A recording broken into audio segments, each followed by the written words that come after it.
धोखेबाज लड़कियों को पसंद कर रहा है, देख रहा है, सुन रहा है। और ये क्या समाज पे सवाल नहीं है कि समाज का पतन हो रहा है। आगे बढ़ते हैं। सूबे की सियासत में सबसे बड़बोले और विवादित नेता के तौर पर अगर आप जनमत संग्रह करा लेंगे तो माना जाता है कि ओपी राजभर का नाम ही आएगा। मालूम ही नहीं चलता कि वो सुर्खियों में रहने के लिए विवादित बयान देते हैं या फिर बड़बोलेपन के शिकार हो जाते हैं। इन दोनों कारणों पर बात होती रहती है, लेकिन इन दिनों उनके निशाने पर मुस्लिम वोटर और खास तौर से अखिलेश यादव भी रहते हैं। पहले कहते मुसलमान सपा का गुलाम है, लेकिन इस बार जो कहा वो तो हम आपको बता भी नहीं सकते। रिपोर्ट देख लीजिए।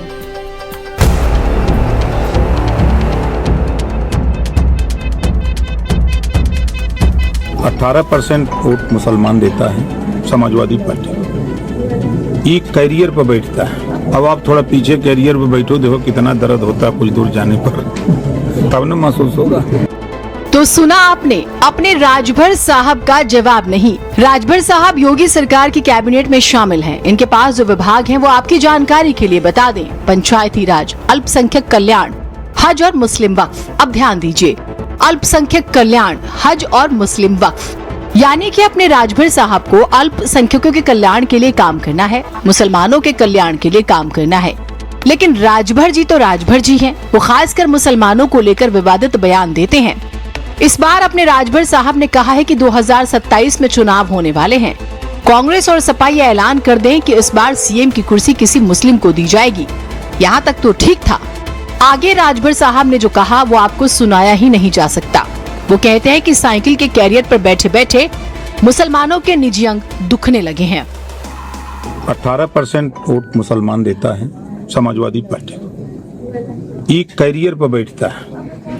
छतरी जो साइकिल के पीछे है उसको हम लोग कैरियर कहते हैं, और साइकिल चलाते हैं अखिलेश जी। तो हम कह रहे हैं कि इस बार 27-27 के चुनाव में यदि आपकी सरकार बनती है तो साइकिल चलाने के लिए किसी मुसलमान को दे दो।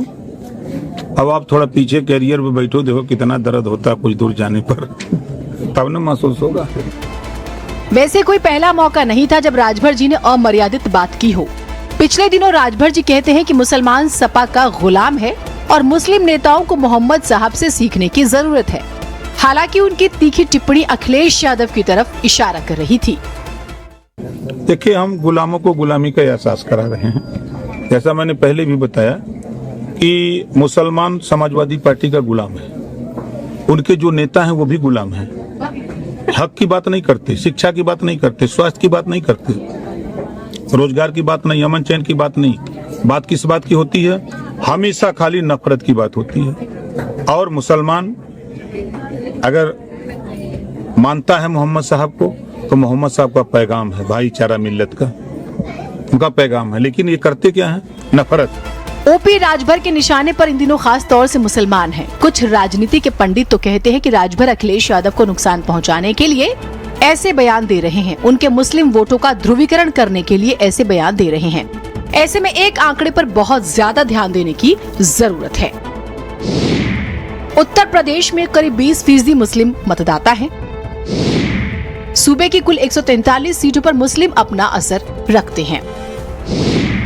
70 सीटों पर मुस्लिम आबादी 20 से 30% के बीच है, जबकि 73 सीटें ऐसी हैं जहां मुसलमान 30% से ज्यादा हैं। 3 दर्जन ऐसी विधानसभा सीटें हैं जहां मुस्लिम उम्मीदवार चुनाव जीतते रहे हैं। 107 विधानसभा सीटें ऐसी हैं जहां मुस्लिम मतदाता चुनावी नतीजों को हमेशा प्रभावित करते हैं। सुहेलदेव भारतीय समाज पार्टी के राष्ट्रीय अध्यक्ष ओम प्रकाश राजभर के बारे में कुछ लोग कहते हैं कि वो एक अनगाइडेड मिसाइल है। कब, कहां, किस पर चल जाए कोई नहीं जानता। वो रहते किसी और दल में हैं, लेकिन उनका दिल किसी और दल में रहता है। खैर, राजभर जी ने तो एक नेता को कैंसर तक कह दिया था। बहरहाल देखना होगा राजभर जी अगला निशाना किसे बनाते हैं। वैसे उनकी माया वो ही जाने। ब्यूरो रिपोर्ट, भारत समाचार।